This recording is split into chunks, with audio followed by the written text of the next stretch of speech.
What's going on, Tamers? Welcome to DigiPod, the digital podcast.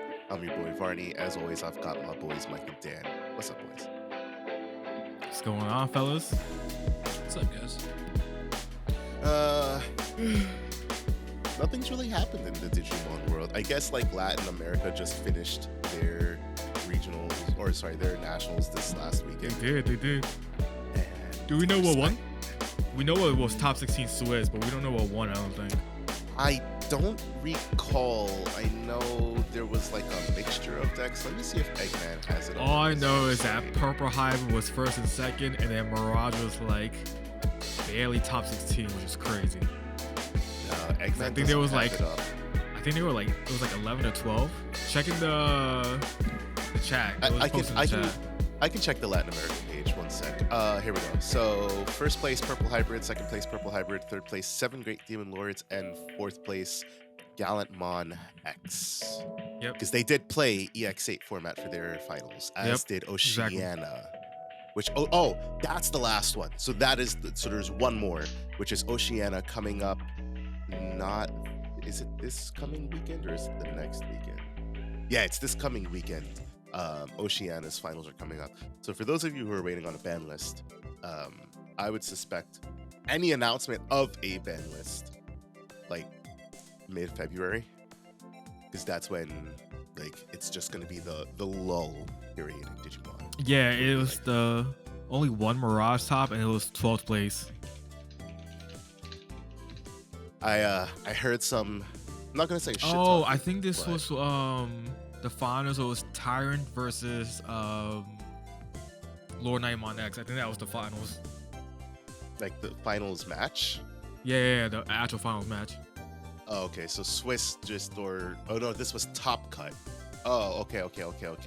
So are you saying that Tyrant was the Top Cut match, or was the final Swiss match? No, that was like that was a top 16 match. I think that was like legit the finals, or it was like top 4 match something. I don't know what it was. I remember seeing Tyrant versus Lord Nightmon X. All right, so you guys can correct us down in the comments down below if we're wrong. But what I'm looking at here says Top Cut 16, and basically and then they had the top cut afterwards. Like that was the top 16 I don't Swiss. know. Yeah. And I don't know what the actual like top 4 in Top Cut was. I just obviously we have the top 16. I'm pretty sure Tyrant and Lord Nightmon X was up there. I don't doubt that. I don't know what the rest was either, and I don't really see it. Just because I remember seeing it, I saw the stream. I don't remember it was top 8, top 4.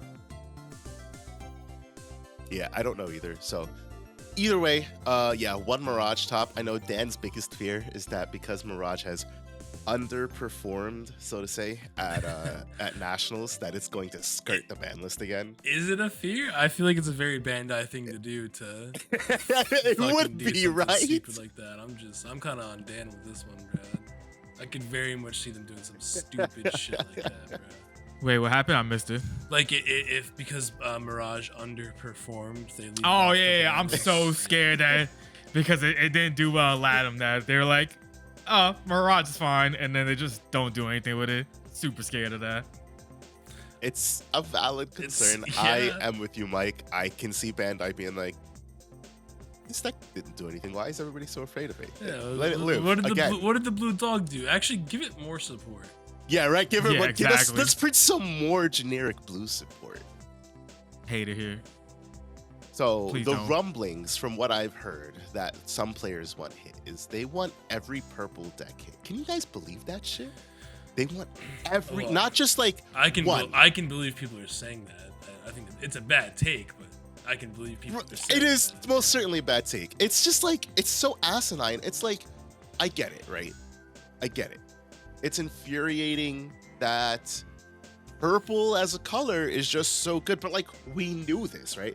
I feel like you would know this as far back as when Lilith Loop was topping, because it's a deck, at the time, it was a deck in an off color that did things that were kind of, you could say, outside of the game mechanics, right? Because it took advantage of being a loop deck. And I feel like anytime like a loop deck arrives, everybody's like, oh my goodness, this thing is like doing things not like I shouldn't be doing in the game, because you see the same thing now with Purple Hybrid. And I mean, for what it's worth, I mean, that one's fair. When you just Digivolve Dusk, swing, Digivolve Velgar, mill, kill itself, bring back Tamer, uninteractable, blah, blah, blah. I get it. But like, just like, it's a color that is very efficient at what it does. It's been a color that's needed to be watched. I mean, Anubismon was kind of like, I feel like the pinnacle of like, Anubismon was like the ultimate purple card.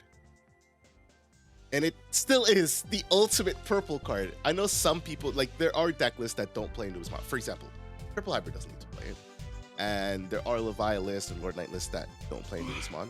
Our boy Lance, he got Top 16. He made it to top 16, right? In Top 16. Top 16, and he had cut Anubismon completely from his hybrid Lord Knight Levi list. And I say that because it wasn't specifically either one, it was both. But he did cut Anubismon from his list, and it's fair. I mean, it is a one of, so it's not like it's detrimental if you don't see it because you're not planning on seeing it. But like, sometimes when you see Anubismon does Anubismon things. You know, good card is good card. And you win. And you win because your opponent can't deal with it, and then Anubismon just sits there and it looks at you menacingly, the same way that Mirage is going to look at us menacingly at 4, because Bandai is potentially not going to hit that card. The travesty, really. Hey, I know we were talking about like all purple stuff. Real quick. So we just recently heard someone mention hitting BT2 Matt. So like, after they said that in the as I said it, I really thought about it. I legit thought about this one. I was like, you know what? Low key might be a hot take. I think that's the card you hit. So Okay. hear me out. Because like, if you hit Dusk or Velgar, you just kill the deck, right? If you hit Koichi, whatever someone said one time, I was like, that's a I feel dumbass like it's a hit. stupid hit, yeah. I feel like Matt is like on the fringe of like being a perfect hit in the sense of you stop the unnecessary looping that you can happen with the deck, but you also don't kill like what the deck does. So like, you still can use your Koichis no problem. And if you see that one Matt, you have to use that Matt very smartly. Like you can't just willy-nilly just keep throwing mats away or trash mats or do whatever, because you know you only have the one, and so you can't abuse the looping you could potentially do. And so I think you can like slow down the deck in the sense of like the milling part, and you're not like overly killing the deck. So like, it will go from like being a tier 1 deck, it is maybe a tier 1.5-ish, just because you don't have the access to all the mats. So I think low key it might actually be a decent hit because of that. And if you throw it, I think Jack Raid is gonna be getting hit. Like, as much as I don't want to see these cards getting hit just because I play the deck, I'm gonna be a realist and be like, you know, I know how the deck is, and like those cards, what I mentioned, if y'all saw the chat, I said old cards, when new cards come out, new cards can abuse old cards. So we might be at that time where some of those old cards like BT2 Matt that can be looped like that, or Jack Raid where you can, you know, gain 3 memory no problem, especially in this type of deck. Might be time to hit those cards, and I think that might not be a bad hit for the deck, honestly. I personally am really on the fence about touching Purple Hybrid, because part of me is like, this deck is completely fine. It's annoying. I will say it's annoying playing against it. But just because I find the deck annoying, that's not my parameter for hitting the deck. But at the same time, if you do, like, we know there's going to be a ban list, but we don't know what's going to be on the ban list. We don't even know if Mirage will be hit. So what will they hit? And based on what they hit, should Purple Hybrid also be in the crossfire to prevent it from taking over the meta, so to say? I don't even feel like there's nothing that they could hit that would push Purple Hybrid into, you know, the thing we've always spoken of in the past is when they make the ban list, you have to look at what other decks can come into the limelight and be the new boogeyman, and essentially, you know, not be tier 0, but in Mirage's case, for example, what can be the next fucking Mirage? I don't think purple hybrid will ever get there, you know? I think it will forever be like a good evergreen purple deck, just like most hybrid decks are. Yellow hybrid was good until Jet Sylphie was hit. Red hybrid, I mean, outside of the fact that it continues to get support, still good. Blue hybrid was doing things until Tommy got hit, and then I guess it just got slow, and now why play? Well, I guess they have Ancient Garu, right? And we never really had black hybrid until we just got all this new support, and I feel like that's another like decently good black deck just because of the way like Mother and Shoto work and stuff. And so green hybrid lasted all of a format. green what? Green hybrid lasted for all Green of a hybrid? You mean Yeah. Christmas hybrid? Yeah, no. which Like- lasted all of a format. Yeah, But, those, like, are, those are the that- good old days, baby. Yeah, right. But like those, like even it's like green hybrid didn't even like. Green hybrid was fair, as we all love to say. It was fair. It didn't do anything busted, right? And I actually feel like, I mean, back then green hybrid, I don't know if it was pretty Yeah, pretty those- fucking annoying. The Christmas trying to think, the yeah. Christmas hybrid, because what was that one tamer that they learned they could abuse? It was that purple tamer, right?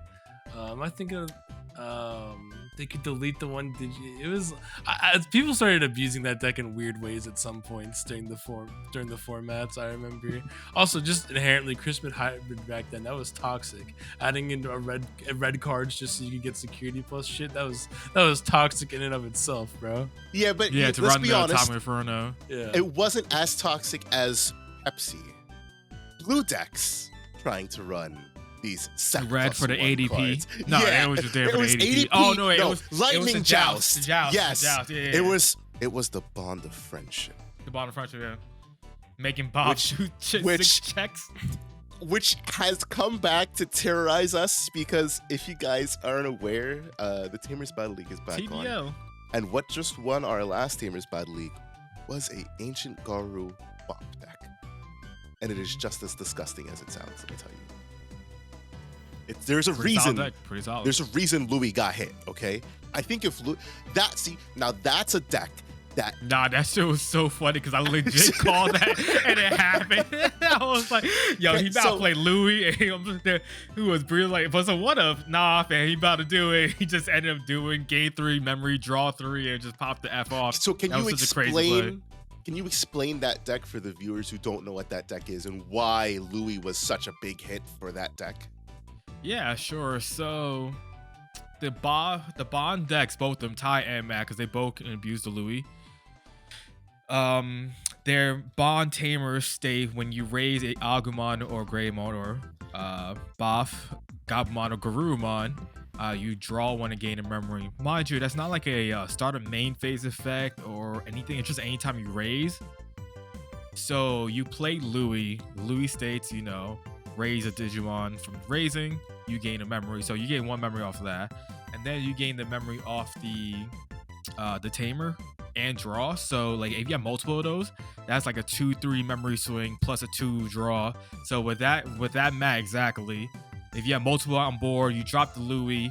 Mind you probably already raised that turn Yep. earlier or something, and like somehow got another egg or whatever. I mean, back then it was easy for you to get multiple eggs, but like now, you Evo in the back, whatever. You like pop off with your Angar or something, and then like play Louis, raise a Gabumon, gain 2-3 memory, key turn or something, go into like promo Lobo, Evo into another Angar, and like pop off and stuff like that, right? Plus you A have lot of analog stupid U. shenanigans. Yeah, analog you to key turn, and so that's why like this deck kind of got preemptively hit because Hammer Spark was super important for the deck. When they hit the Numemon, they hit this deck at the same time by hitting Louis and the promo Uko because they were so vital to like the crazy amounts of memory you could gain. It was so crazy. I never played against it, but just hearing about just think about if blue decks are already annoying because they have really good memory efficiency. Think about how efficient this deck was running Hammer Sparks, Promo Ukos, Louis, and those mats. They literally had memory on whim. It was like, yeah, exactly. Do I want to do something this turn? I have the memory to do it. You may have put me to 1, but I'm good, Chief. Especially when you have like 4 of each of the promo and the Louis. So like you raise that promo, gain a memory, evo into a Godmon, play Louis, gain another 2-3 memory off of the Mat Tamer, and then you just continue doing shenanigans. It's definitely a toxic deck. It's a good thing Louis got hit because Dan took it into existence. We saw that singular promo Louis, push out Gabu, raise. That man got 4 memory and 3 draws. It was 3 of them. He had 4 memory and 3 draws because it was the memory put on off the Louis. It was crazy. It was a crazy turn he had. And then at that point you have your option of either doing buff or just go Ancient Garu, because why not? It's so dumb. I don't even. Why did we start talking about this? I forget. I don't know, but let's continue. It's just so I think we were talking about decks that were like preemptively, kind of like preemptively hit. So this was mentioned. They mentioned Ancient. I'm almost positive they mentioned this Boff deck as part of the reason why they hit Hammer Spark, Louis. Yeah, Hammer Spark for sure. Yeah. Obviously, Numamon at the time, like Dan said, but they definitely mentioned this deck, and it's a good thing that they had the foresight to look into that. So getting back to Purple Hybrid, the only thing I would hit is just Jack Raid, and that's just because I think Jack Raid needs to go. Like it's not to actively try to hit Purple Hybrid. I just think all the memory gaining cards need to go. That's it. I don't think Purple Hybrid needs to be touched. I think it's a fair deck. If I'm being honest, I think that the reason people don't like purple decks is kind of a topic we've already hit on recently, which is blue pile decks, right? You just take the best pile of blue cards, and that's really fucking annoying. A lot of purple decks are the same thing at this point. You just take the best pile of purple cards and you play the same cards, and I think that that's what people are more getting at. I think that that's people's main issue is the color disparity. Like, there's so many good purple cards, there's so many good blue cards, and then the other colors, it's not like there's not good cards, but they don't have generic goodness. Yeah, the same synergy. Like our friend Cliff said it the best the other day. Like, if you tell someone, like, someone wants to play a red deck, right? What's realistically the best red deck someone can play right now? It's red hybrid, right? But if you don't like playing a hybrid deck, you're not going to play red, because it's really your best chance of competing, right? Is with red hybrid. If you tell someone, if someone wants to play blue, you're like, oh, there's like 10,000 things you can play because there's so many good generic blue cards. Oh, you want to play purple? Like, that's really, you can build a very different deck. You can build a very deck that's designed for you, very toolbox, whatever you want to build. If you want to build a green deck, though, what's your choice for green deck? There's only one Bugs. deck, really. Right? Bugs. I guess black. I mean, And that's a tough ask. you want to play black? Black Ain't is no deck right now. See, Well, but, you- so are you the gonna problem call with Lord black is you Nightmon? have Well, good. Are you gonna call Lord You have good Nightmon a black strategies, deck? but you know, like, it's like so it's just like I don't. It's, I mean, you gonna play yellow? Angels. Like, that's it. Oh yeah, Angels, but that's the only deck, That's it. really. Yep. But yellow's always been like that, though. Yellow always has been like, you only got one deck. It's a one deck color, yeah. Per like 3-4 formats, because they always make this broke ass yellow deck for no goddamn reason. It's And then because like, of recovery. why do you Let's play? be honest. Why do you play any other yellow deck at that point? Because it always happens. Like, like if you look back in the past, right? Yellow War Greymon, right? That was the only yellow deck. Then it went to Lord Nightmon, the only yellow deck you were able to play. Yeah. And then it went to Yellow Hybrid. You was never going to touch anything else besides Yellow Hybrid until Jet Silver got hit. And even when Jet Silver got hit, what was the deck they were still running? Yellow Hybrid, because it's the only yellow deck that was relevant, because anything else that was yellow printed sucks usually. Agreed. And then, all right, cool. We got past the yellow hybrid format, and we got yellow vaccine now. What else you gonna play besides yellow vaccine? And it's like, all right, I'm gonna play this, off yellow deck. All right, what's the base? Patamon. What else? TK. Yep. What else? Yep. And then you just think about it. He's like, oh, I'm just playing yellow vaccine. Because anytime I looked at him, what was it? Like Kentorosmon, it was like, all right, What's my bottom Yep. end looking like? Patamon. Yep. What else? Patamon. What else? Kudamon Searcher. You know what I'm saying? Like TK is still in there. And then like I made a Goldramon deck because Goldramon X. What's the bottom end? Oh, Patamon. Makes sense. Yeah. All right, cool. We're gonna roll with Patamon because it's the only thing that makes it good.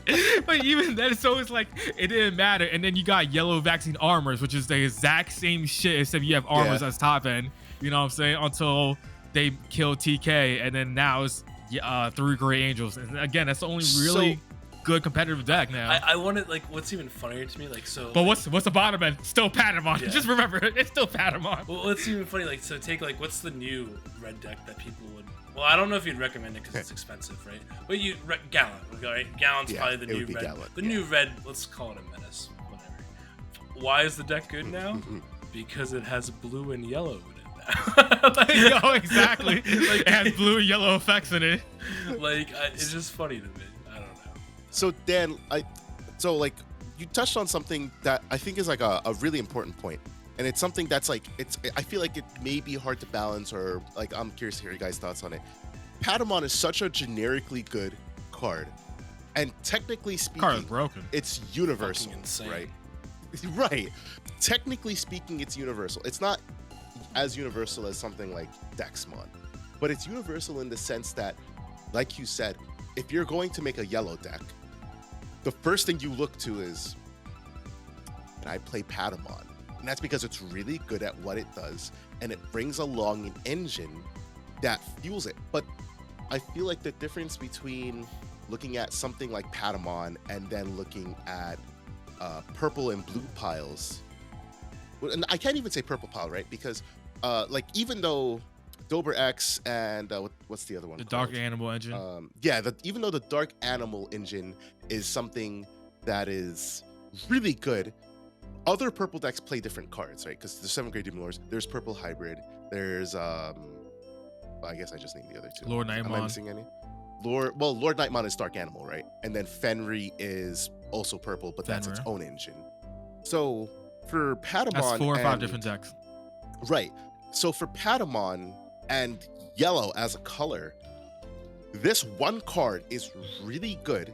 And if you're playing a yellow deck, you probably should be playing this card because this card is really good. But where do we draw the line on a universally good card / engine, so to say? If you consider that the engine, at least formerly, was BT14 TK, BT14 Patamon. All right. I forgot to mention Shine Gray and the yellow ran too. Yeah. I feel like but you could throw a Patamon in that too if you really want to. I think that Patamon. So here's the issue, right? I think Patamon is actually kind of fine for yellow because yellow doesn't have anything else to use. Like when you compare like an engine like the vaccine engine for yellow, like to purple pile, blue pile, whatever. It doesn't even seem fair because if you take away that from yellow, they just can't play at all. They have nothing. I think it's fine to have cards that a color is going like a key card, right? Like oh, this card, like if you're playing this color deck, like you should be playing this color card, right? Like let's talk about like modern and magic, right? If you're playing black, you're playing like Fatal Push in modern. You're playing Surgical Extraction probably. You're playing, you know what I mean? Like there's just certain cards you're like Thoughtseize, like there's certain cards you're always gonna play in certain colors, but I think that there's a difference between having good generic cards and then having too many good generic cards that there's no structure, which is fine. Like that's the issue, and I think that Digimon's trying to find its identity still, right? Are we gonna be a game that has really good generic cards from colors to use, or are we gonna be a game that has archetype locked things? You know, like, and that's the difference. All these other colors, it seems to me, are still archetype locked down, and then purple and blue are just random piles of bullshit. That's what I was about to say. Like, that's the problem. It feels like the other colors besides blue and purple, they archetype locked pretty harshly. Outside like Patamon, but even like Patamon is a little bit archetype locked. Right. So that's why I say it's like, generically good, purple but it is and blue locked. is just to like vaccine. all the effects are just generic. Like Quan-Kun was like, all right, you think you originally was like, this is good, you know, bird support. But when you think about it, I mean, fish support. It's good. But when you think about combat it, it's like support. on play when digivolving, you play out a level 3 blue generic. You know what I'm saying? It doesn't have to be a blue aquatic or whatever. And then inheritable, you just tuck something underneath it to Suck it unsuspend. right back under. Again, yeah. there's no lock to it. So like that's where it becomes problematic, because if that would have said aquatic, that card would never be played in, you know, what's it called? Mirage.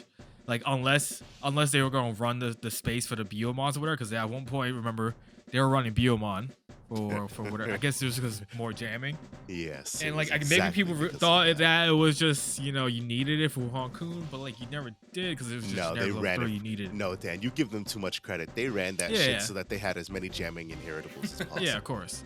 And so, but even Those like the new Quan-Kun, right? Those pussies were afraid to swing their naked ass 12K Mirage into security. They all need jamming. Of course. And then like new Quan-Kun was just generic as fuck too. Remember, is like was on play when Digivolving can't be deleted by battle to end of your opponent's turn. And then inheritable, unblockable. Blocker on body, and yes, unblock. So not like, just unblockable. Unredirectable. Which is correct. So much more even powerful. Better. Yep. And so those were like, after a while, Mirage is generic. Really, when you look at the card, a lot of the Mirage cards are generic. New Galgamon is generic. You know, it's traded in a sense, but it's still generic. The Galgamon as draw is generic. The inheritable is generic. Like anything about it is generic. Hexablow is generic. Like how much more can we get into? Like the only card that's not generic is Mirage Burst Mode to an extent for the free Evo, but even the effect is generic because it's just bounce whatever, and then you gain memory for every card, and you unsuspend until your opponent has 8 cards in hand, and you just keep looping effects. You know what I'm saying? Like, there's nothing in like those cards that's like says like has to be archetype locked, right? And that's what blue is getting away with, and that's why blue is getting crazy. And then same with purple. Purple's always had that issue in a sense, because a lot of it is always drawing trash cards, right? And so they draw trash generic AF. I mean, they used to abuse Eyesmon to death, right? Draw 3, trash 2. It's the holy trinity: Demi, Mera, Gabumon, Eyesmon. That was a draw 6, trash 4. Exactly, which is busted when you think about it. But like at that time, it feels bad. But when, you know, later on, of course, cards like that are going to feel crazy, you know. So counterpoint, or not counterpoint, but adding on to that argument. So Eyesmon was hit, and it's a good hit. Like, I think I used to advocate for Eyesmon coming back because purple was in this weird spot where we didn't have anything better to play. But I think we've got good enough cards. So we got fairer cards, in my opinion, even though people are complaining about them. Thank you. We got fairer cards. Eyesmon was the card to play if you were a purple deck that needed draw trash, right? BL Star Michael? I don't know what you're talking about. Because your BL Star deck we would never abuse an engine like that to filter our 7 cost options into the trash. You were most certainly an abuser of a draw 6 trash. absolutely. And you know what? And honestly, if we had that engine now, that deck would honestly be so fucking good, dude. Holy shit. With all the new things, I feel like you'd be better able to utilize some things. That's important to note, because we went from having Eyesmon scatter mode to not having anything. And I remember reading an X post or Twitter post that pissed me off, because the comment was like, oh, now we can force purple players to use other cards. And I was like, what the fuck other cards are we going to use? Because none of these other cards are good. We got Bakemon, which was on Digivolve and on deletion. Draw one, trash one. And it was booty hole. All right. It wasn't good. It was straight ass. But then come EX5, we got Dober X, which was just a simple draw 1, trash 1, comboed with the old Sunomon, I think it's like BT6, that when you trash a card, you draw a card. and Guru X. Guru X became we're not the we're not staple looking. of everything. We can't look at Guru X in this conversation because they're like that's a whole different. That just exasperates the claims. A different dark animal. Anyways. But the combination of Dober X and Serb X, because people weren't even playing at the time that we got those cards. We didn't have the BT15 Doberman, which is really good, and we didn't have the BT16 Serb. So they were just straight up playing those cards just because it was a simple filter, right? Draw one, trash one. That's all that mattered. It wasn't as insane as draw 6, trash 4. No. Digivolve, draw one, trash one. Digivolve, draw one, trash one. That's it. And then you get to draw an extra card. So effectively, it's a draw 3, trash 2 by digivolving into a level 5, which is fair, all things considered. And I think people have gotten like really up in arms because, I mean, inherently, when a purple deck is going to interact with the trash, it's just going to be good, right? It's your second hand. That's why yellow's good at times, because your security is your second hand. Likewise, when your security is trash, it's not your second hand because you can't use it. So, you know, you're in a good position. And if purple can't set up the cards that they need in trash or find the cards that they need by drawing, they're also not in a good position. It's happened many a times. I think we have went from busted purple to fair purple. But because basically what Dan said earlier, because of how generically good, and also Mike, like just how generically good purple is, purple pile, a lot of people think that's unfair. And I think it's unfair to think that it's unfair that we had to go out here and adapt, and now you're upset that we adapted. I think it's so asinine. Yeah, I don't know. I just like I see the argument for like Serb X, but at the same time, I think it's just perfectly fine at like what it can do. Serb X is a fair and balanced card. I don't think it needs to get hit either. Like, there's no reason for hitting Lord Diamond X. Well, that version. Levia feels okay. Like everything feels all right. Like I get it, because Levia, you know, sometimes it just goes 3 checks, swing, unsuspend, 3 checks. Like it is what it is. The unfairest part about Leviamon is hitting a Tamer in security when they have a Levia X in trash. Yeah, I do want to bounce off of Dan's point though, actually, real quick. So I agree completely. I don't think that a lot of these cards need to be hit. I just think that Bandai needs to print better cards for the rest of the colors. For the other colors. Yeah. I heavily agree with that. I just think like and again, I think it's fine because realistically, I mean, we're 5 years into Digimon now, almost. Well, 4.5, right? But that's true. Yes, we're in that's big it now, but Digimon isn't like exactly like I don't want to say that they're not like an established card game, but you know, it's still early on in Digimon's conception as far as card games go, right? Like we are Yu-Gi-Oh is a 20-year-old card game. Magic is fucking 1993 that card game came out. You know what I mean? Like, so there's like different levels to this shit. Like Pokemon's been out for 20 plus years. You know, like it doesn't have to all get figured out at once. I don't think.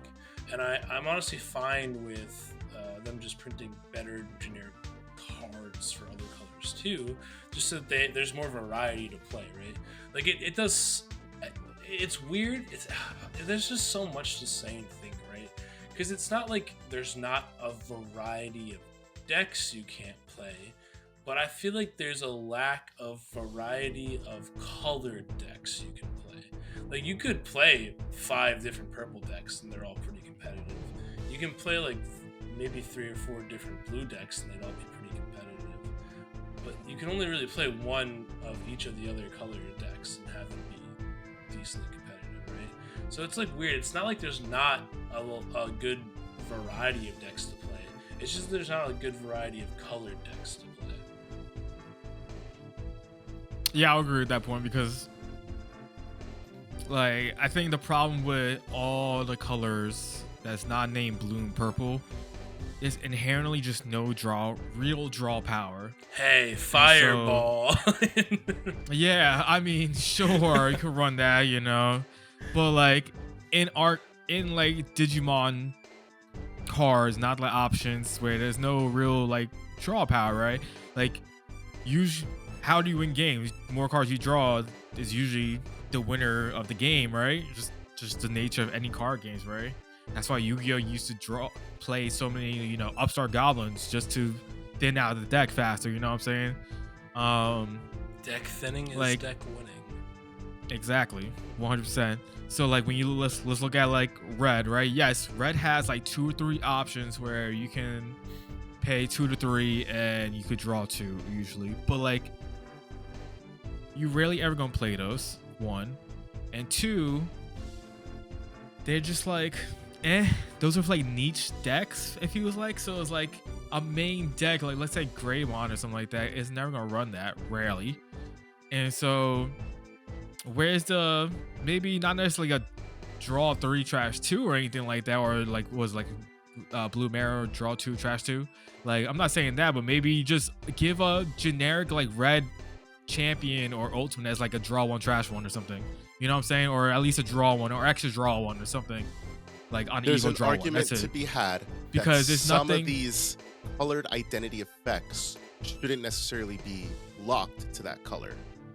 Right, like there should be something, because there's just nothing for them, and that hurts those decks, right? Not everything Or could be they a red should be able hybrid to where generate. there's nothing like red hybrid where you have tamers that can go like, you know, trash a card, draw 1. There's not many cards like that, and that's why to me like the Jesmon archetype, the new stuff, that new Huckmon, I think it's really good because it's just start a main, you trash from the draw 1. Like red doesn't have much draw power, period. So a deck like Jesmon, there's a brick fest. That's so helpful, right? You got green. Where's the draw power in green? We all know how green works because green has always been decks where it's heavy on the top end, and when you don't see your low end stuff, you're effed because all you see is the top end shit. Because green is usually a very heavy top end type deck. Bloom used to run what, 7-8 megas all the time. Tyrant right now is 3 to 4 tyrants, you know, maybe 2 Hercs, one or 2 Grand Koaga or something like that. That's a lot of level 6s, and there's no real draw power in that, right? You got your the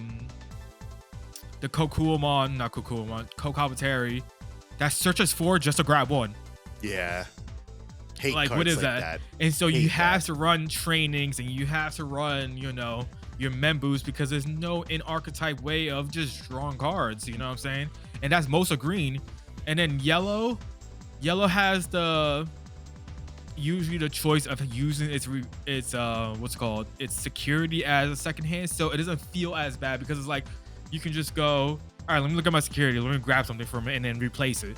So like that's effectively drawing, really think about it, because you're taking something there and you're recovering 1 there, which then you could probably use later on. Like that's a lot of times what 3 Angels does a lot. So like yellow is okay kind of at times, because yellow's been at times way more broken than like purple or blue, just because like the way it works sometimes, which is okay where it's at right now in my opinion. But like those other colors, and then I didn't even mention black. What the fuck does black do? Black doesn't even have a meta relevant deck right now. You know what I'm saying? Like, what's the most relevant black deck currently right now? Probably Galactic. Right, and that was asked for so long, it just became relevant just because hybrids came up, and then it's like, oh, promo Destro, right? And even besides that, like what?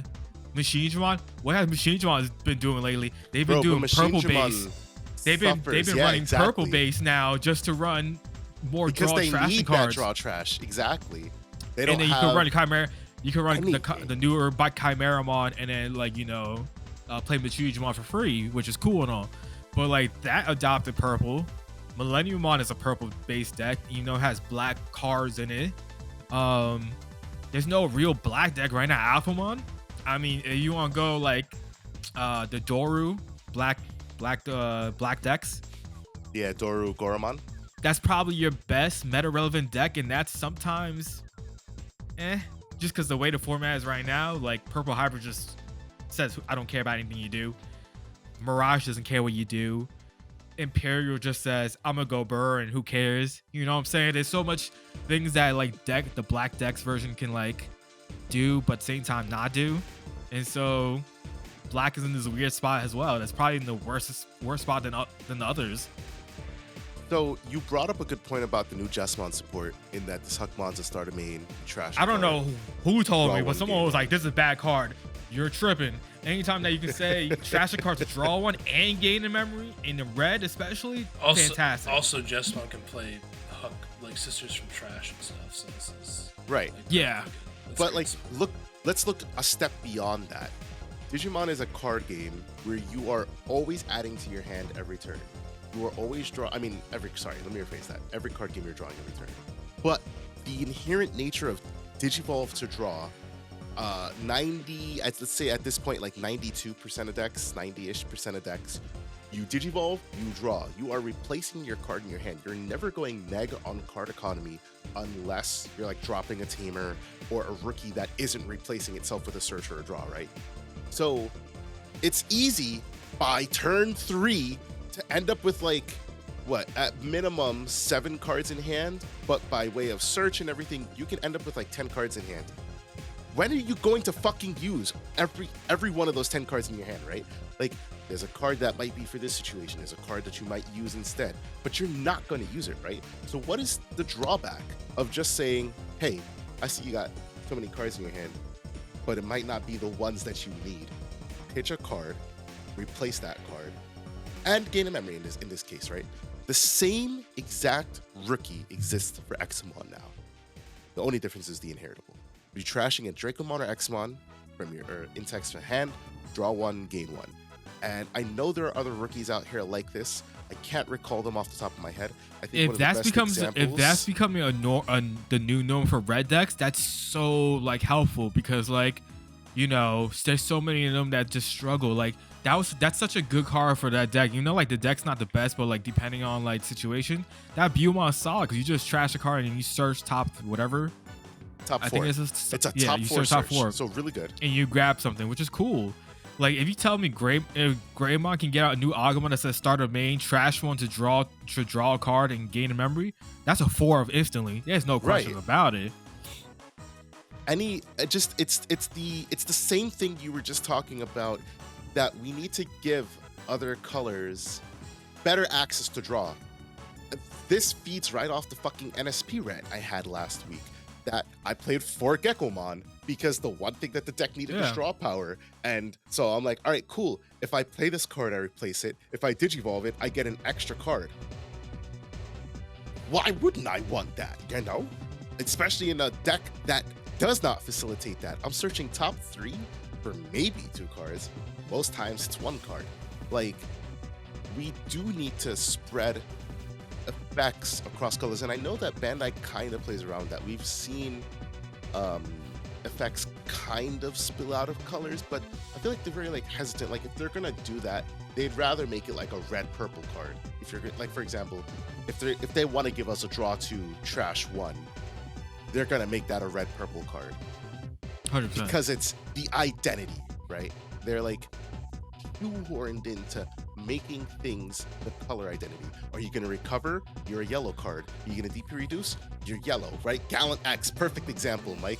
It's red, blue, yellow. Yeah, so I actually want to talk about Gallant in and of itself, right? I think a great way that Digimon could progress and make decks better, and also maybe add some better generic options in, while also keeping things archetype locked, is the text box, right? Like being able to say Digivolve over 2 on a ground one, but having a purple whatever, like, you know what I mean? Like just like being able to have archetype lines, right? But decks being multicolored still. So the new Gallant deck is red, purple, yellow, blue. Red, purple, yellow, blue, yeah. Well, like that's great though, because look at that black text, War Growl on top of War Growl. Like we love that. Like I think that's a great way to go about it. Now, granted, these are antibody cards, but like it's not the first time. Like I mean, look at rookies we have, right? Like a rookie will say it'll be like a black rookie. I don't know. It's just like it'll be like a black. Let's say like a black. Yeah, here you go. Green, red Agumon, but Digivolves over 0 on top of Koromon. Now you have access to every colored Koromon. Like, I think that's the best way to do it, is to keep printing cards like that. and to keep expanding on colors that decks can be. Yeah. Gallantmon is, I mean, it's probably the best example because it is effectively a 4-color deck now, weirdly enough to say. It's so funny saying that it's a 4-color deck, but I mean, Gallant X Hey, is you could the say identity 5 of the deck. with the X antibody, man. Like, yeah, I guess you could say 5, yeah. But, and it has, so like, I guess let's dissect the card, right? It's red because it deletes and it gains DP. It's blue because it unsuspends. It's yellow because it's doing some neg DP. And I know the lore behind it is, it has to do with his Digizoid. Yes, because he has blue and what is it, gold Digizoid, I think it is. Yeah, something like, same thing with Magnamon X. He's yellow, Yep. black, blue, and he has effects that cover, you know, the yellow, basically he has effects that cover all 3, but it has more to do with his Digizoid than it has to do with, like, I guess the effects of the card, so to say, right? It's cool from a lore perspective, but also, like, it's like, do we really have to, like, try to shoehorn a color in because this is the identity? Like, I used to complain a lot about Sec +1 being in blue, Malga, because I was like, blue is known, good. Blue is known for unsuspending. Why the fuck do they have access to Sec +1? Yeah. Which at the time was a soul red identity. And now, I mean, Sec +1 is in every color, I guess. Yeah. It's basically in every color. And I think that's fine that we have things that spread into other colors. Obviously, there's a thing to be said about balancing that because unsuspending with Sec +1 is a pretty big thing. Look at Leviamon with that Serb-X. I'm sure, to Dan's earlier point, that's why people complain, because cool, Serb-X, if I do this on top of Protoform, I get to spit out a Digimon, Digivolve Levi X with a training or a scramble, pop shit, swing, delete that Digimon I played, unsuspend, and swing again. But for what it's worth, that's Leviamon's identity. This card was literally made to be aggro, aggressive AF. I got Sec +1, yeah. I'm 13k, and I cost 5 to Digivolve. Sure, I gain a memory when I delete something, but like, And he's the what is he? He's Lust, I think it is, right? is it? No, No, it's he's not Gluttony. Lust. I'm sorry, it's Gluttony. Yeah. Yeah. So it makes sense. I was like, It makes what? sense You why talking he's about Sec Lilith +1. mommy? I don't know why Lust. I don't know why I thought Lust. But I was just like, you know, it makes sense why he's Sec +1 and 6+2 because he's trying to get as much as possible within, Right. you know, one swing. It fits the lore, but it's also just it's a deck identity, and it's okay for decks to have these identities outside their colors. Because if this deck came out 2 years ago, we'd be on this podcast talking about why the fuck is there a purple deck with Sec +1 and it can unsuspend. And now it's just, you know, whatever. We have that. It's okay. And it's because we've expanded outside of this bubble.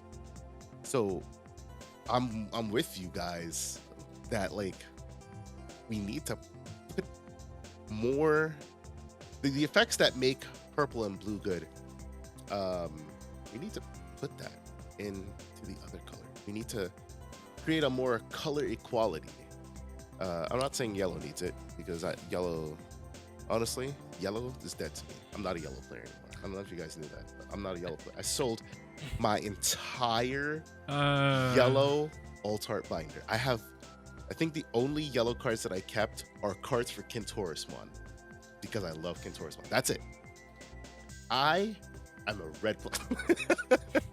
Thanks to Dan and Mike, I am a red player.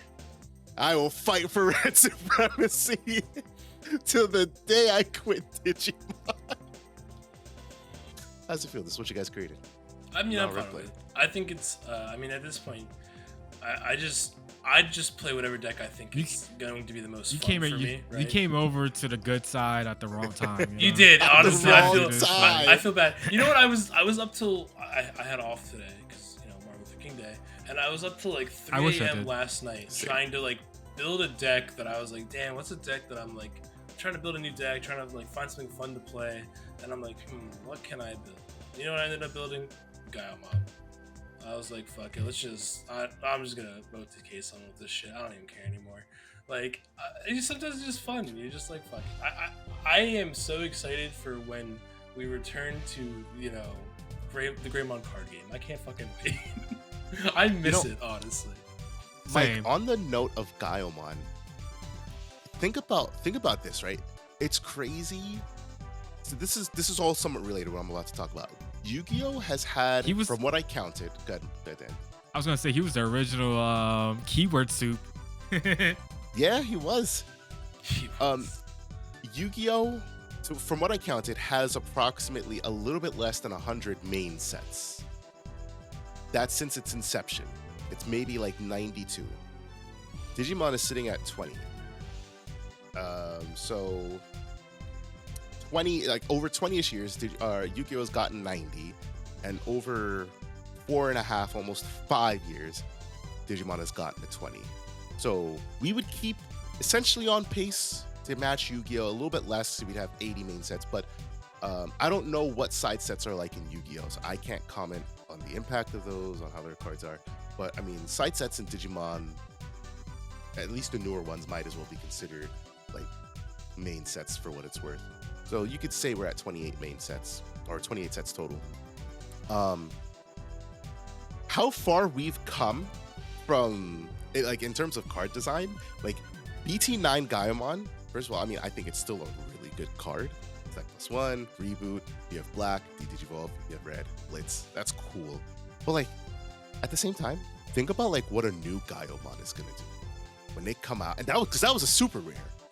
And sure, we got a rare Gaiomon that does some cute things, but like when they inevitably bring out a new Gaiomon and a Gaiomon Fierce Blade mode, and this card's gonna be a super rare, maybe it might be a secret.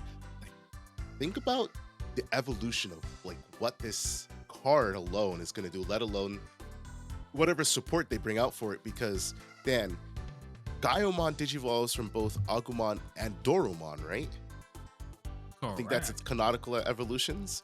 So it's like, what are they gonna Dorumon lean happened into? in the Digimon Re-Arise.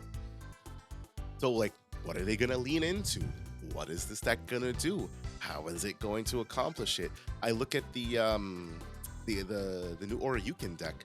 I think that's a really cool concept on advancing the game and the things that you can do in the game without making the game busted. I think it's a very fair deck. I think what it accomplishes is really unique. I wouldn't be surprised if this is a really good deck, if this deck tops, because it reads to be very good. Of course, I obviously haven't play tested, so I wouldn't know, but just the sheer fact that you can build up a stack, and while you're building up that stack outside, you can build up a stack in raising. And then there's something, I think it's either the Tamer or an option card that when it would leave, you get to push out, and then you can, pull off DNA play or whatever. I don't remember exactly everything that it is, but I think that concept of creating a new deck is really cool. And it excites me for something like Gaiomon, which is a unique card in its own right, to the point that, it got it was supposed to be Black or Gray X, and instead of Black or Gray X, it just became its own Digimon. What do they do with it in the future? I think that's a really exciting prospect. It's one of the things I like the most about Digimon. The room we have for exploration of retraining archetypes and cards, even the ones that we've already seen, because we're like, for me, Examon, I was like, what are you gonna do? Like, I don't understand. I mean, first of all, I still don't know how they're gonna do Examon X. I'm already running like 6-7 Examon. I don't know how the fuck I'm fitting Examon X antibody when it inevitably comes out. But like, the new support that came out for it, they blew me out the water. I was like, all right, cool. I didn't know how you'd make this deck relevant for today's game. This is cool. I can dig this. I can work with this. So I'm excited for Gaiomon. That's all I wanted to say. I'm excited for future Digimon card design. As you Yeah, should. especially the way the BT20 just like, it feels like a new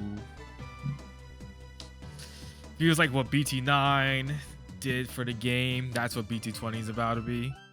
Whereas You like think so? it's setting a new trend of what's gonna look like for the next maybe year or so support. Maybe not BT9, maybe more. I'd say more akin to BT7. I think BT6 and the BT7 was a big it was a big change. We went from a simple Digivolve and Raising game to now here's these hybrid decks. Completely new concept of a mechanic. And then in BT9, of course, yeah, sure, we had the OTK decks. But it's not like they're changing mechanics, but it's like the way It's the not traded changing. stuff is what's changing. It seems Yeah. like. But I And think it's that's making a it more- big change. Okay. Because- yeah. Because when we don't know exactly what the new starter decks are going to do, but we know that in some way It's gonna be these traded. cards are going to be traded. Adventure 01. And I believe it's Ty, Izzy, and Kari. Yep, and in the the ties one, one. The And gray then the other one is three. Matt, TK, and Mimi. We're missing Sora and Joe. Right. So like, I mean, maybe they might be there, but we didn't see their cards. I don't know. But like, that just brings the conversation of how are these decks that are focusing very clearly? I mean, the cover art is War Greymon and Metal Garurumon. How are these decks going to utilize the other Tamers Digimon partners to create, or I guess create's maybe the wrong word, but to digivolve into War Greymon and Metal Garurumon? Are we going to potentially see, dual Digimon cards like Agumon and Tentomon? Are we just going to see a Tentomon able to digivolve into a Greymon? Well, I think what they showed in 20 with the traded stuff is we're going to be able to go. Everything's gonna be traded, and there's gonna be black box traded evos. So like, Tentomon can evo into a Greymon because you're gonna be able to have a black box evo over Adventure 01. You get what I'm saying? Right. Yeah. I'm pretty sure that's the way they're gonna go with it. That's why I say it seems like it's changing maybe what the future looks like in the game, because 20 is the starter of all these traded stuff where effects are gonna be important for those specific trades. Like obviously we saw like the Excel deck, right? Yes. We saw Seekers coming out, Chronicles. I think that's the big What three. else? I think that was I think that was it for the three. That was the three traits, I think that's said. Yeah. So like it's super interesting to see where they go with other stuff, because you can break open everything now. Like every season, every game, because they mentioned about the Cyber Sleuth stuff where things might be Cyber Sleuth traded, and so you just extremely do whatever the F you want now, you know what I'm saying? Which is super interesting to see what they're gonna do, because it gives it seems like, because like the Chronicle cards, right? They're archetype locked, but at the same time can be generic, but you gotta spend more resources to make it generic. Right. So For like example, I know like Soul the Digivolves ultimate for 4 on top of Yeah. any red yellow, but in archetype, or if you're playing Pulsemon, for example, which I think is really big, you can Digivolve for 3 and you can still get these same Yeah. effects. off the rip, like had is the ultimates was a Greymon. Like they have really cool effects. And I think some of it was generic effects, and then heritable was like ADP basically, or something like that. And so like I think it's a good way to do what Mike said, have both, where you can have that I can't think, oh my god, the archetype lock with the Archetype lock effects, genericness. but being generic enough. Yeah. Yeah, but if you want to be balance. But if you want to use it generically, then you got to spend more resource for that. And that's where the problem is with the generic stuff right now. Like example of the blue stuff, there's no cost for it being generic. But so my follow-up thing is, are they ever gonna fucking archetype lock anything in blue? Because they keep bringing shit out and it's still not archetype locked. Yeah, It's so unfortunately. annoying. Why is it not we archetype might locked? just be cooked on that one, boys. You're Like, Yeah, right. 100%. Like If Metal you're not, Siege or Metal. if your name is not Imperial Digimon lines or Imperial Digimon lines, everything else is generic as fuck. You know thank what God they. Well, like, they. I feel like they almost didn't. Because all VMon stuff is Yeah. almost archetype locked. It's archetype locked to VMon stuff, but then like you can still abuse like Primogenitor. VMon with- is so. like, it's just With free There's- trade, but they there's too they haven't made busted enough stuff where you can be like, Yeah. let's go free trade into like different things, you know? haven't made Yeah. most of the stuff. Exactly. enough stuff yet. Exactly, not a fact. That's a fact. Like, I look at like Giga Seedramon.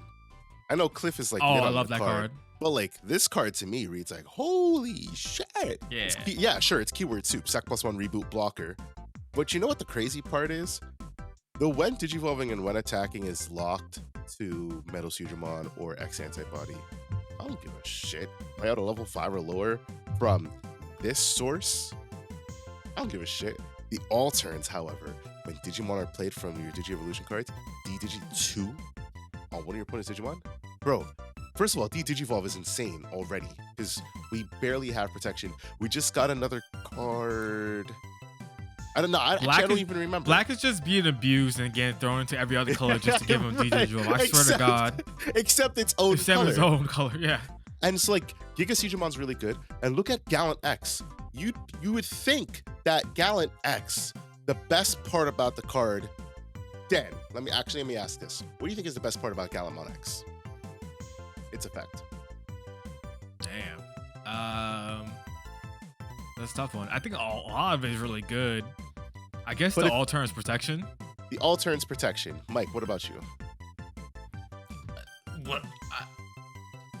There's so many That effects card on that is card. fucking. It's got- I don't know. It's got 3 main effects. It's a neg It has 4 and a unsuspend plus and- 4. A trap. Unsuspend. It's delete, when like- attacking trash, is so. unsuspend. It's when attacking is so good. Yeah. I don't know. That's Here, a let tough me, one. let me I throw would the say- card I up on would screen for say- the viewers. I would say just the protection just because Galamon never had good protection. And like it's what now has helped this deck, I guess. Yeah, I mean, it just does that card really just does everything all at once. Right. Like, that's what the deck really needed, though. So like, here's the thing. So I don't know. I don't think that it does anything. It's just too good. The card just works too good altogether. The card is generically good, right? I just don't know what I would say is the best effect. Like, because the fact Well, that okay. it Can buffs you answer itself. what's it the buffs worst it- effect? I don't know either. There is no bad effect on it. It buffs itself plus 4k, It- then gets to neg something minus 4k, then gets to delete something Yep. that's 10k, which you know you're gonna Yep. be able to delete anything on the fucking board at that point. But then even if Alright. And it you doesn't, have- but even if it doesn't delete anything, guess what you get to You do? unsuspend trash. Like that's Yeah. fucking Right. crazy. So, but that's my point about the card. Now, granted, this is definitely like secret level effect. But if I were to lock an effect behind X Antibody, I would have locked the when digivolving end of attack. I would have let it have the +4 -4, and I would have let it have the protection.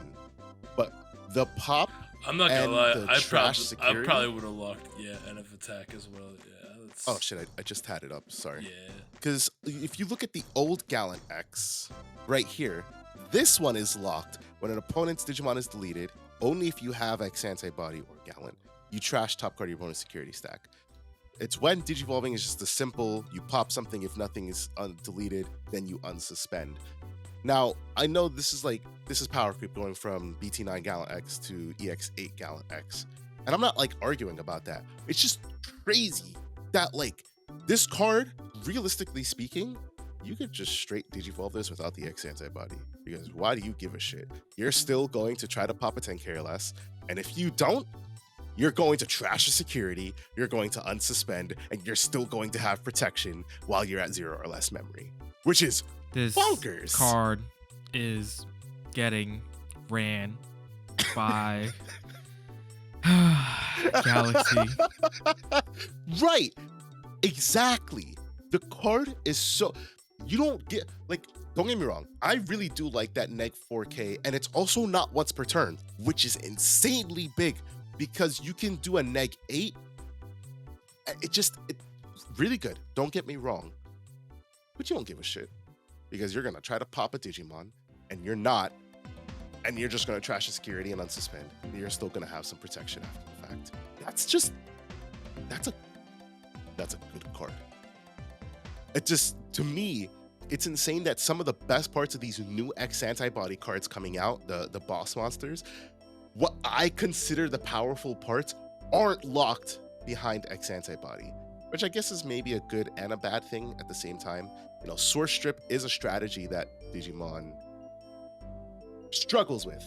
No, that's not the right word. It's not that it struggles with it, but when a deck comes up like Hex and it can just strip source, I mean, you don't have any protection against source strip. There's nothing that says you can't strip my source except I'm unaffected by your effects. So, in a way, that's a good thing.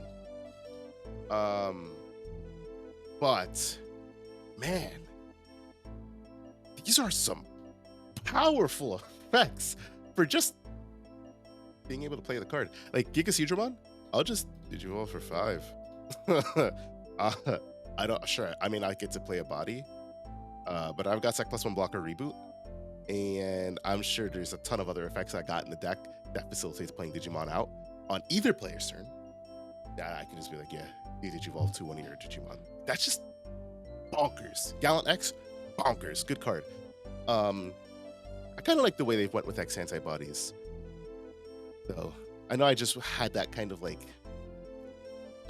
minor gripe with like powerful effects not being X antibody locked, but I'm more of a sucker for lore than I am for, like, I don't know, the fairness of cards, so to say. Like Magna X, for example. I understand complete immunity is, it's complete immunity, right? It may not be necessary, but like, it's Magna X. Look at what he does. Look at his lore. He's literally untouchable. That's pretty fucking cool in the card game. That's just the way that like I look at it. I like true to lore effects, even if they're just a tad bit overpowered, a tad bit annoying. I mean, they could have said just Digimon effects. They didn't have to say all of it. You're not wrong. They could have just said Digimon effects. Look at Purple Hybrid. The entire idea is, hey Koichi, Digivolve in the dust. Die for me. Slide into Valgar, and at the end of the attack, kill yourself. Like, die for me. Like it's so extra. It's not necessary. Fall down these stairs, please. Right, but in the lore, it's cool. It works, you know. Yeah, because he killed himself or his brother or something like that, right? It's been a while.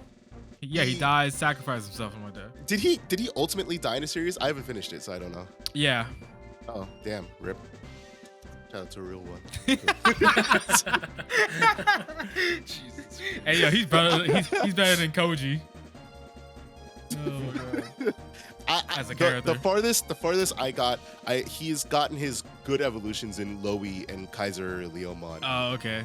So that's why I didn't know if he actually died. So yeah, shout out to. I'm pretty sure doesn't while he's during Dusk and Velcro, he sacrificed himself for a second. Yeah, he does, and like that's where he. Okay, so maybe that's what you're talking about then, because he's still. I was like, damn. He does die. Actually dies. I feel like he does die though, because he's the only person in like anime that dies. I think he does, but like the power of what the fuck ever that Koji has, or whatever ancient warrior thing. Chat. Anybody who's watching, please correct us. I'm not the lore guy. That's DigiGuard, who's unfortunately not with us right now. So, Editor Lucas here, just here to point out the fact that Koichi is not dead at the end of Frontier. He is instead brought back to life by the power of love and friendship and other such bullshit. So the guys are wrong. Nothing new, as you were. Shame on Dan for not knowing. I know most lore, but like. Frontier, I only watched once in my life, so like... He said, I know Digimon lore, not hybrid tamer, non-Digimon. We don't associate with their type. Yeah, we don't care about Power Rangers, wannabe. Not the Power Rangers wannabe. Oh man, yeah. Gino just recently watched all this stuff, so like I watched Frontiers legit when it came out, 2004. Yeah, 5? that sounds about right. Because Savers. Mike, was do you remember when 7. Frontiers came out? I remember watching that shit on Disney XD or whatever the fuck that was. Right? Yeah. So I don't know Yeah. how many years ago that is. Gen X. No, it was Gen X. Gen I X. think it was Gen X. Yeah, Gen X. Yeah, Gen X. Damn, that is old. Yeah. Yeah. I want to say it was like because you said Saviors came out in 2007. Sounds about right. Because Saviors, I believe, is after Frontier, so probably 05-ish. Yeah, it was Frontier? the season right after Frontier. Yeah, so it was probably 05-ish when it came I'll out. tell you right now, Frontier came out in 2002. Was it really that early? April Damn. 7th, 2002 to March Wow. 30th, 2003. Crazy, right? Wait, what about the English release? Is there an English release or is that September 2002 to July 2003. So not too long Oh after. wow. Okay. Yeah. Crazy. So when Saviors came out way later, yeah, like 4 years 4 later. years. Wow. Okay. Savers was okay, April that 2006. In America, it was October 2007, so that's what I remember it from. That was the Jet X block, Savers. No, I think Frontier was on Jet X too. Jet X was alive all the way back then? I don't feel like they had Jet X all the way back then. I feel like I remember watching. Maybe it wasn't Jet X at the time. Maybe that's why. I don't think it was Jet X. It was on that 37 channel. Because that's Jet what X- Jet X was. Jet X started in 2004, so yeah, it definitely wasn't on Jet X. That was, wow, only one Digimon series on Jet X. That's crazy. Which was Savers. Yeah. Oh, okay. Interesting. Wow. A little history lesson. Yeah, right. Yeah, you're Right? But it's Going- crazy. blast Oh from my the goodness. past. Crazy that we're talking about the Digimon card game in 2025. And our last anime was Ghost Game. And it was... 2020. Was it really 2020? Don't I say think that. so, yeah. 2021. Because Because it came out the same time as Ghost Game. It ended in 2023. But it was Ghost Game? trash. Yeah. No way. Yeah, it ran October 3rd, 2021 to March 26th, 2023. So it had a Lasted 2 solid like years? year and a half, more like it. Damn, that show is so trash. It really was. I mean, from what I heard, I know they had problems with like apparently there were problems with production and running, but Yeah. we're talking about the Digimon card game in 2025 and we don't have an anime to subsequently talk about. What a shame. Hey, we're gonna be having one soon. With what is it called? Digimon. They gave us the name. It's gonna be talking about about that- adult tie and man.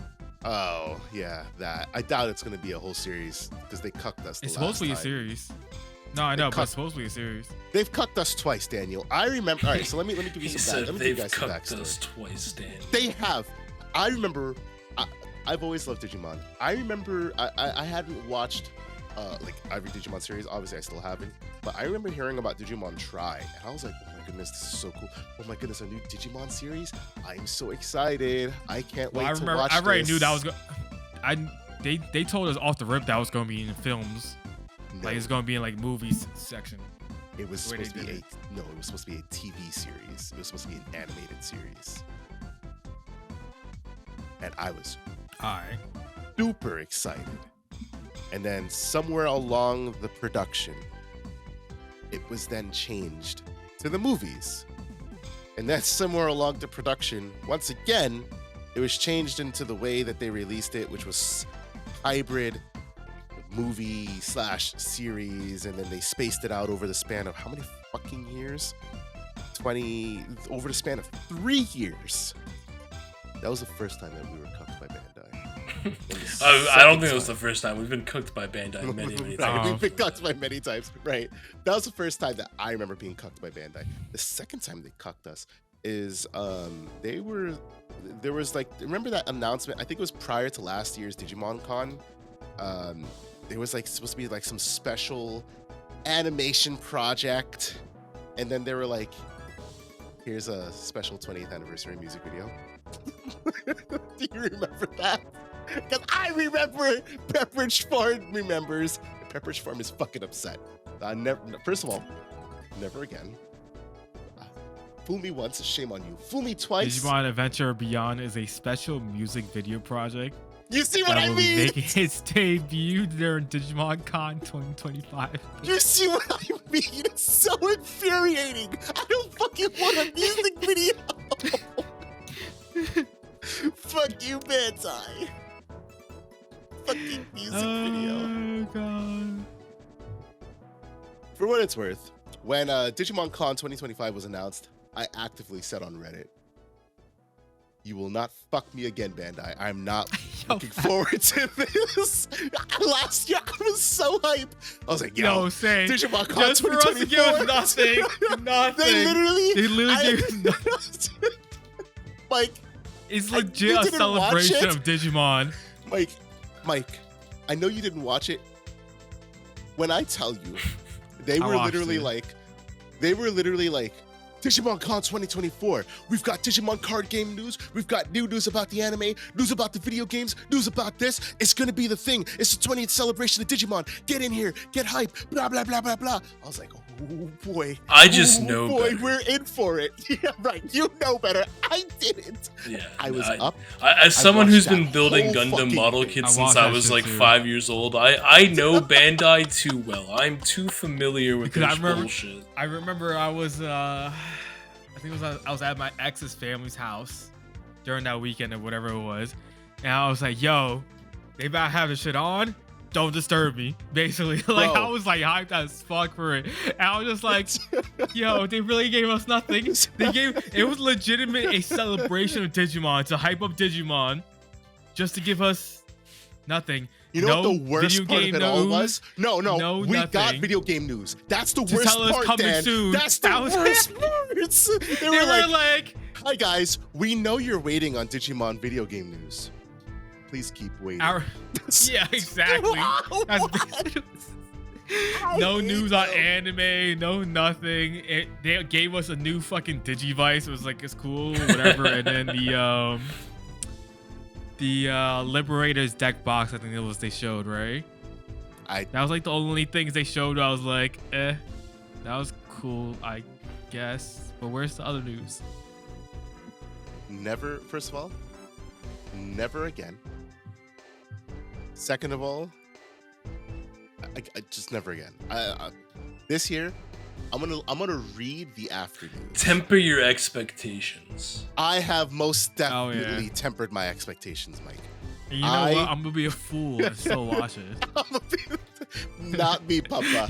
You can tell me when they go announce something cool, because you see me, I'm not gonna waste my time. No, not anymore. This I man turned done. Jamaican real quick. I'm done with them, bro. Give me. I don't even want to. Let's just move past it. I'm done with Bandai. I guess our last topic, our so to say main topic. We already talked about our main topic, but just something else that I felt the need to bring up and discuss. It's a good opportunity to discuss it. Is the state of Digimon content creation. It's something that like some content creators have spoken out on before. I know Guido Swiftly has. I believe it was either not Battle Ready. It was either Joe Dobby or Taste of Victory. I believe I've seen DigiPanda comment on it. And before I was like, I mean, I was also naive, you know, X amount of months ago, we weren't where we are today. But now, like being here, you know, we've been doing this, guys. How long has it been? 2 years? Something I like think that, it's yeah. been 2 years, It's been a right? while. We've been doing this Quite some for time. 2 years. I've learned a lot. Dan and Mike have. We've gotten a lot of thoughts, both just observing it ourselves as well as doing it ourselves. And I have to agree. Digimon content creation's in this weird space. Mario made a video where he talked about I can't remember exactly what the video was about, but one thing he mentioned is like why he doesn't really do deck profiles, and I had to agree with him. Why the fuck would I go out and make a deck profile when Avolt's production quality is just so fucking good, right? I, as an editor, can never achieve that. I don't have the time. We hired an editor, and if my editor put out work like that, I feel like he's out of my budget.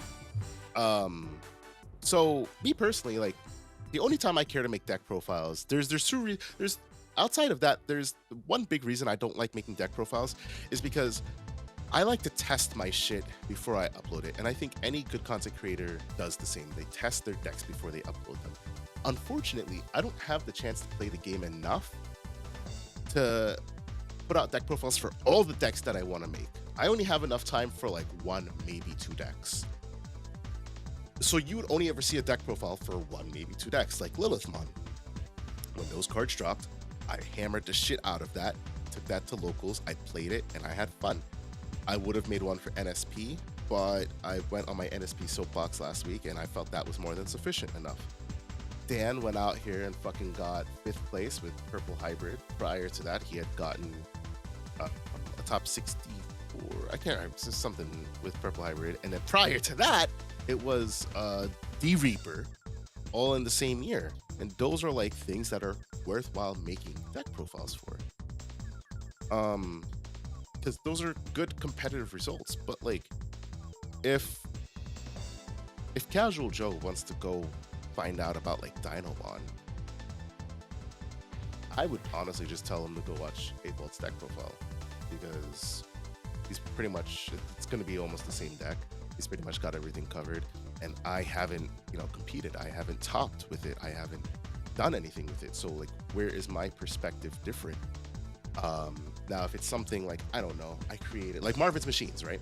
I definitely did compete with that, but I was also just super excited for this different deck concept that wasn't out there, and I didn't mind making that because I wanted to put the idea out there and get people's thoughts and just give something to people who were looking for that type of content, but I don't come up with those often.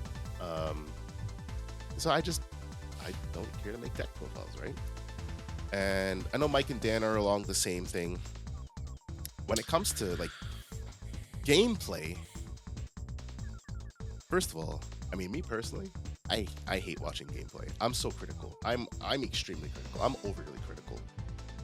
Watching gameplay, the moment like somebody makes a misplay and it's not like caught by the editor, I'm just like, all right, shut off, because the rest of the game is invalid to me. I've watched that many times.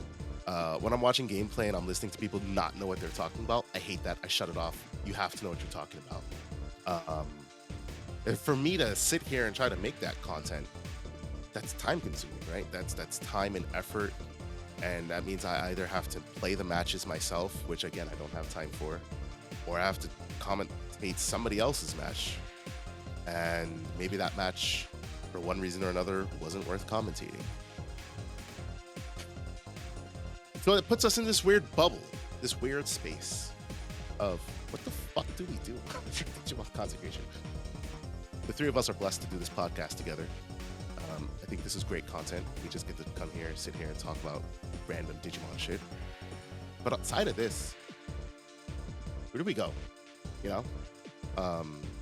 Mike, I think you're like you're the one who's been not like the most vocal, but like I've heard the most from you about the state of Digimon content creation, because you, like prior to joining us, like you consumed a lot of Digimon content, and you got to a point where you were just like, I don't watch anybody except us, because.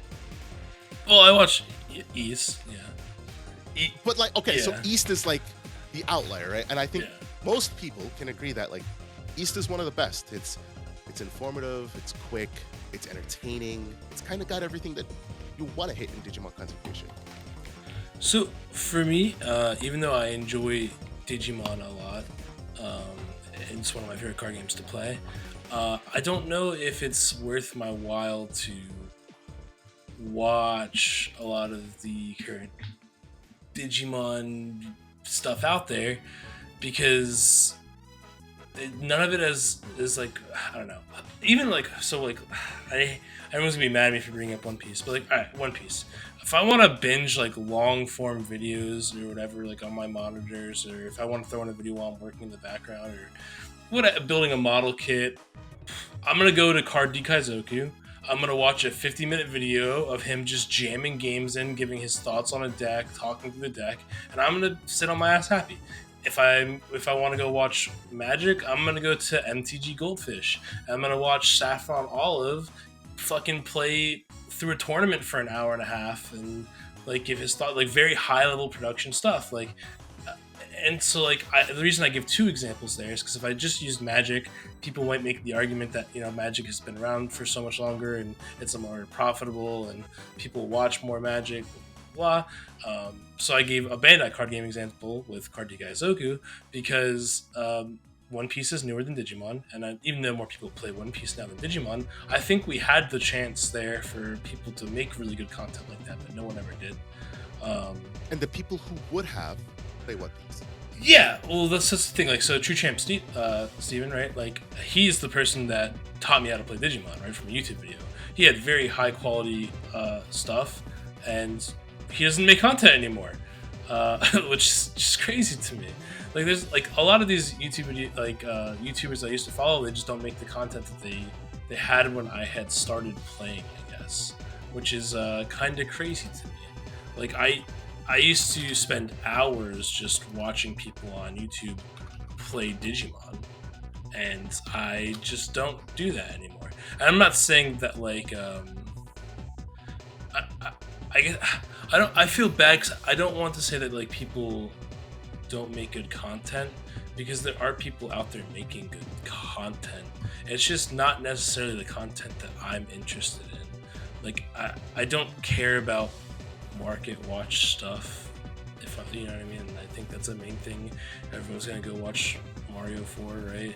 I don't like, no one makes like these very long form thought out like gameplay videos. Like, and we have a really good we have a sim. Sometimes it's janky, sometimes it doesn't have the most updated stuff, sometimes it's bugged, but we do have a way for people to show off the card game. And I just feel like no one does the form of content that I'm interested in, so I just don't watch content creators anymore. The only person I watch is East. That's it. Dan, how about for you?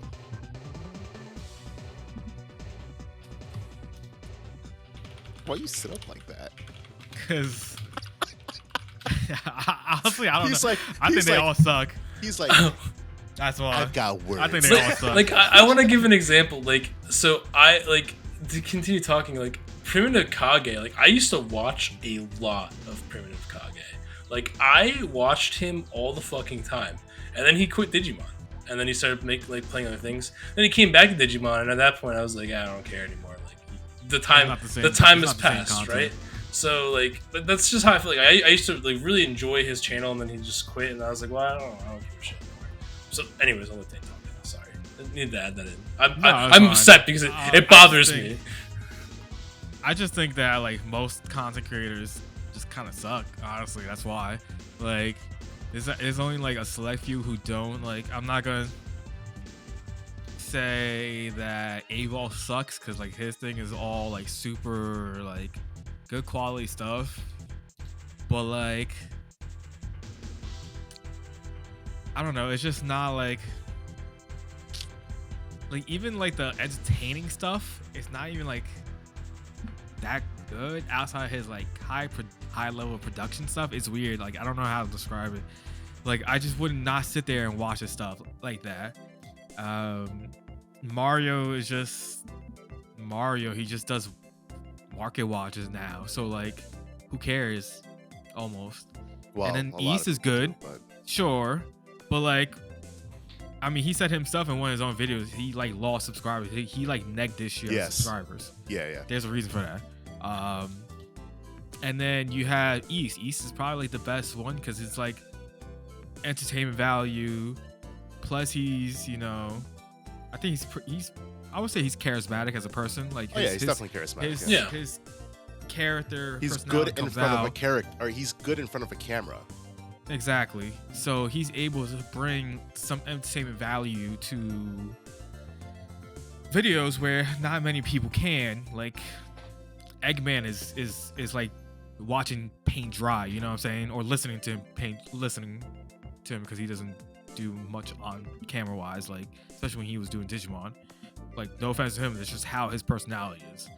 And so he doesn't even do Digimon anymore. So and then who else? DigiPanda is probably like the other like decent one, but his is very short clipped, 10-minute videos. A lot of the where content you get is where you short, get yeah. where you get information based off whatever the legit the title of the video is.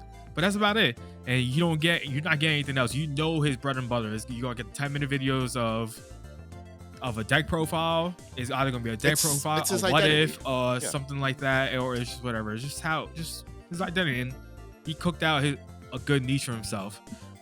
But like everybody else, like man, like there's nothing anymore where it's like I'm gonna put this on because one, I love Digimon, and two, there's entertainment value. Wrong. There's no entertainment value anymore. It was Rust Morrow. And when I was he legit about to say that. I was it's legit like, about to say his name. Fuck, you know. Russ Morrow dropping out is kind of like, ooh, that hurt the Digimon content creation space, in my opinion.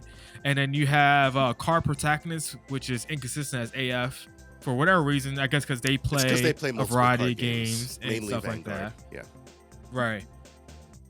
And then True Champ, someone who was pretty, I would say he was also someone who was charismatic, who had personality on camera, who retired.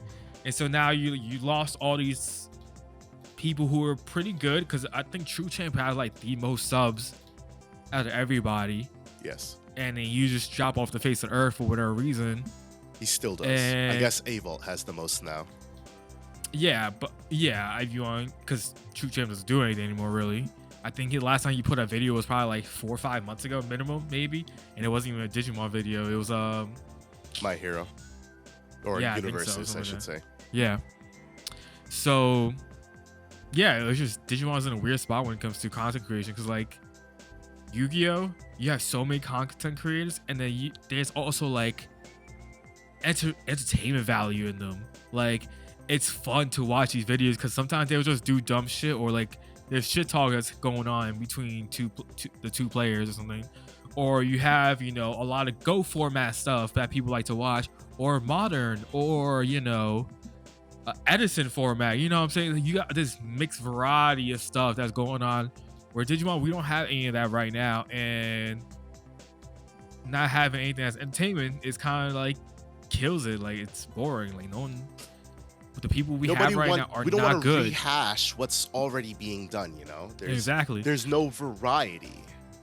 I think us at DGU can do something like that. Like, master the Digimon wheel or stuff like that. I'm just saying we got things we can do, whether we decide to do them or not. I think once we put our minds to it and like actually sit down and start recording these type of videos, I think we would I think it would help, and we would probably become that entertainment value that people may be looking for. I agree with Mike. There's nobody that I put on. It's funny. I literally the other day I was sitting down and I was like, damn, I want to watch something Digimon, or in this instance, I want to watch something like Gundam related. And I was like, I guess I'll just watch our own podcast. I was just sitting there listening to us bullshit, and I guess I'll preface it with this. Everybody has their own type of content that they're looking for. Everybody has their own type of content that they like. That being said, the type of content that I like is discussion-based, a lot of discussion-based content. It's why I like DigiPanda's content. I like East content. And they're honestly, those are really the only two that do that type of content. Oh no, that's a lie. There's one more. Kavinsky TCG. There's a couple of them that do. They just not that good at it, in my opinion. The ones that I like: DigiPanda, East, and Kavinsky TCG. Those are my 3 favorites for that type of content. I like things that when I watched a video, I garner opinions. I'm like, I gotta go respond because I feel the need to put my thoughts out there. It's why I love doing the podcast with y'all. Because, I mean, first of all, we all got opinions. Like, I also got opinions. And I want to voice my opinions. I want to talk about these things. That's what I like. I know there's many people who listen to this podcast or in our Discord who feel the same way. That's why they like listening to the podcast. Because these opinions are things, like, I mean, let's put it this way. That's why sports shows make as much as they fucking do, because every motherfucker has an opinion and people pay for people's opinions, right? I like that. That's what I enjoy. But I also do enjoy, I enjoy quality gameplay. And Mike said primitive. As I think about it, the only person's gameplay that I ever really watched was Russ Morrow, Card Protect. Those are obviously the theatric ones, but primitive, because he had good commentary, good gameplay, caught the misplays. I didn't feel like I was like stupid watching. I'm like, am I stupid? Like, am I misthinking about that effect? I just watched one the other day. No, not one. I was watching a Dragon Ball gameplay because I've been playing Fusion World on the sim, and I was fucking watching somebody play Fusion World. And sure, I'm not the best Fusion World player by any means, but I know enough as a card game player. And he did something, and I'm like, why are you doing that? That was like a complete misplay. And me and everybody else in the comments, same line of thought. And it's just like, it's that type of stuff. I don't expect to be perfect when I play, but at the same time, like if you're going to upload gameplay, I guess that's the thing, right? If you're going to take the time and upload gameplay, give me some quality gameplay to watch. I don't want to waste my time. I don't want to watch your gameplay and then feel like I wasted my time watching gameplay. And that's like where for Digimon, that's where the gameplay is for me, the gameplay content. I just don't. I would love to watch more, but I just don't. I feel like there's barely any. I mean, I'm sure there's like smaller like digitubers that are doing it, but like I feel like there's none like consistently where it's consistently like, where it's good enough for me to watch and feel like I'm gaining something out of it. No, there isn't. That probably only is a reality. Still? And I don't. Yeah, probably an AVOL stuff has. He does, but it's videos. It's but come like, to be a little bit more not like theatric. It's kind of like the midline between like actual gameplay and then like a little bit more theatric gameplay. I feel, but I mean I don't watch much of AVOL content anyways, because AVOL's content unfortunately isn't the type of content that I'm looking for, and it's not as easy to say I don't like the content, I'm gonna go out there and make it, because part of me also doesn't know like what outside of us sitting here doing the podcast. I also don't really have anything that I'm like that's what I want to make content for. I thought of one the other day. I was like, you know what I'd really like to do? I'd like to make a video where I talk about decks that got completely and utterly fucked from a game design perspective. And then I learned that AVOL and DigiPanda already do that. AVOL had his last video was maybe like 6 months ago. Can't remember what he calls it, but he did that. And DigiPanda had one as little as like 2 weeks ago, and he did it on Mastamon. And I was like, fuck, I wanted to do one on Mastamon. So like, again, redundancy. I don't want to just do what other DigiTubers are doing. I want to be different. But part of it is effort, part of it is time. And the other part of it is just, what is it? What do we do that, you know, separates us? To Dan's point, sure, yeah, we have the wheel of Digimon that we can do, and the retro rumble, and those are cool concepts. And I think those are things that can help. But for me personally, what am I looking for? That's the question. What do I want out of Digimon content? What would my ideal Digimon content creator be? And first of all, I think number one, I want to watch charismatic people. All right, like I don't want to watch. Hey guys, what's up? Yeah, and then all the dry laughing and the like melancholy personalities. No, I want some fucking vibrancy, right? I want energy. I want passion. I want to feel, especially if I'm going to sit here and watch your face, I want to feel how you feel about the card game. I want to feel how you feel about the topic. It's why we went from doing an audio-only podcast to putting our faces on here. Because when I say some shit, like if I sit here and I say Imperial's the worst fucking deck in the world and Pyodramon needs to be hit to 0, and then I can just sit here and look at Mike's face. I can just see it start to spread. Like that's what I like. To be fair, fuck you. Yeah, I want this to come across to you guys, the viewers. I want you guys to enjoy watching us. And the feedback that we've gotten is that you guys do enjoy watching us. And first of all, we appreciate that. Our goal is to bring you the best podcast, the best content that we can bring you, to be funny, to make you guys want to listen. There are people who hadn't listened to podcasts who started listening to podcasts. And we want you guys to enjoy our content. But we don't, everybody achieves that in their own way. And the way that we achieve that is by being 3 guys with 3 very different personalities, but they all bounce off one another. And what do I want out of Digimon content? I think just the biggest thing is why I like Kavinsky. I love its BB dudes. I like watching Digipanda. I like watching East. And that's probably the 4 content creators that I can name off the top of my head. I don't have many other ones that I can name off the top of my head that I enjoy watching the way that I enjoy watching them. I want personality, exuberance. I guess that's the big thing, right? Like, Dan, do you like Stephen A. Smith? Yeah. Now, how much of why you like Stephen A. Smith is attributed to his personality compared to his takes? Yeah, 100%, yeah. And I think that's the big. If you guys don't know who Stephen A. Smith is, he is a first of all, he has terrible takes. His takes are generally depending on what it is, yeah. His takes leaning towards terrible more often are on the bad side. But his personality, you see that's it right there, right what Mike said. His personality, like Mike said, he has bad takes, but Mike knows who he is, and it's a good thing if you got bad takes when somebody knows who you are, because that means you're doing fucking something right, especially in the sports world.